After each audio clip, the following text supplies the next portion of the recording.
Hey peeps, Amma here. If you are new, welcome to the channel. On this channel, we engage in thought-provoking conversations for unity and change.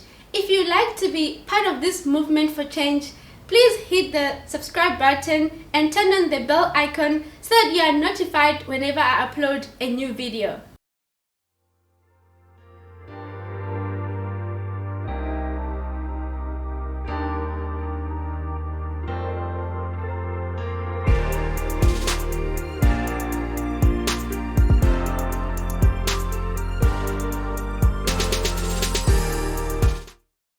Educational psychologists talk about developmental assessments.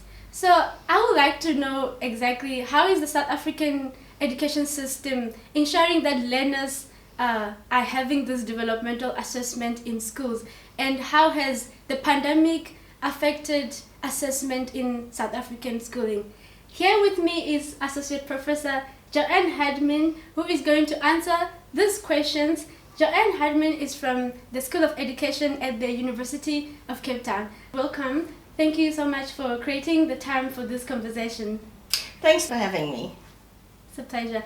I'm sure you can agree with me that there's a lot of evidence which shows that South African education system has huge inequalities. So I would like to know from you, as an associate professor in education, how has COVID-19 showed these inequalities? Okay. So what happened with COVID-19 is schools closed down because of social distancing and because of the contagion. They had to close down. What schools scrambled to do was then to get the curriculum online via Zoom. Some schools were using WhatsApp, but the main thing was that they were using technology. Yeah. Now, you did mention that South Africa is has incredible inequality. It does. It has the highest Gini index in the world. Okay, so we are the most unequal country in the world. Now, what happened when everything went technological is 80% of our population does not have necessarily access to technology, or certainly not their own device, and connectivity.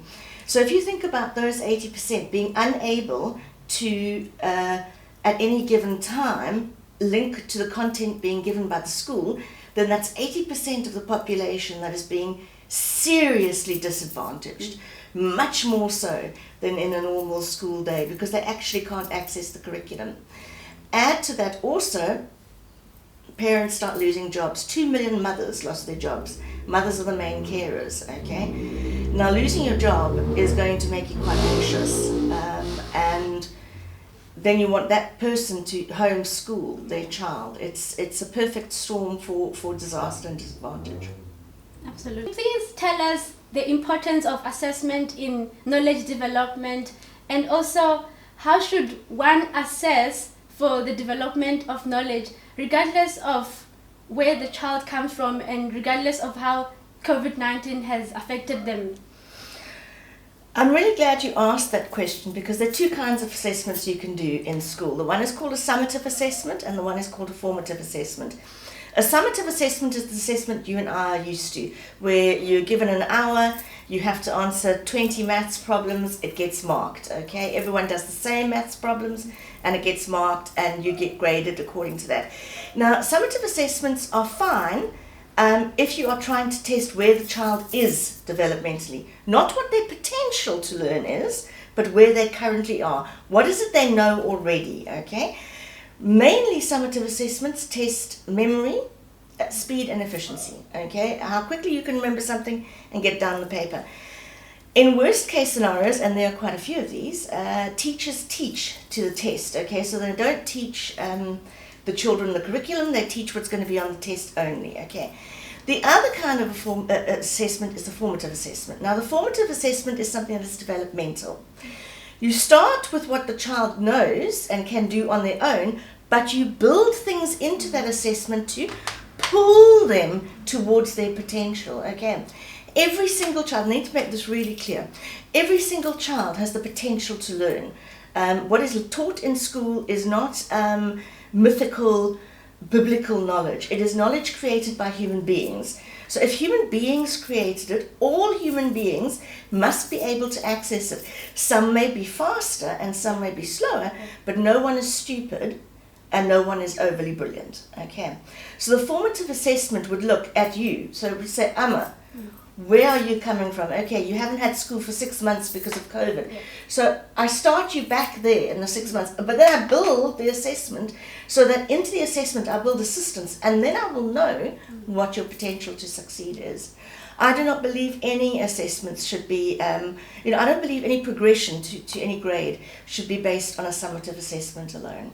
So are you saying that given the inequalities that are within South African education system, with the right assessment, regardless of where the children come from in terms of their background, they can still develop knowledge? Absolutely. I was on a radio station the other day and they were talking about the matrics, and they said what is going to happen with the matrics given COVID and the fact that the exam is already set at the beginning of the year, lock and key, and they're going to have to write this thing without having done their work. And I said, everybody can succeed given the right teaching and the right forms of assessment. Okay, this is not mythical knowledge here. This is not Mount Olympus knowledge. This is school-based knowledge. So you've really given us what should be done in terms of assessment to afford learners with the necessary knowledge that they can use meaningfully in their daily lives. But now I'd like to know from you, is the South African education system implementing all these things that you've just mentioned? And if they are, to what extent are they implementing these things during this period? I would love to say that yes, they are implementing formative assessment, but that would be incorrect.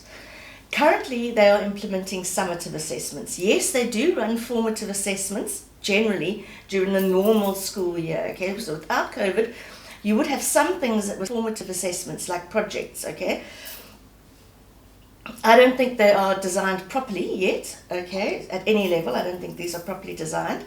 But kudos for trying. But at this point in time, I have to say that our children, and I know you and I have children, and our children are being tested summatively and not formatively. So they are being tested for what they have been taught, and they have not been at school. That's great. Thank you so much for creating the time for this conversation. Thanks for having me. If you have any thoughts about today's topic of the day, please leave them in the comment section below. And if you've enjoyed this video, please remember to give it a thumbs up. Until we meet again next time, take care and bye!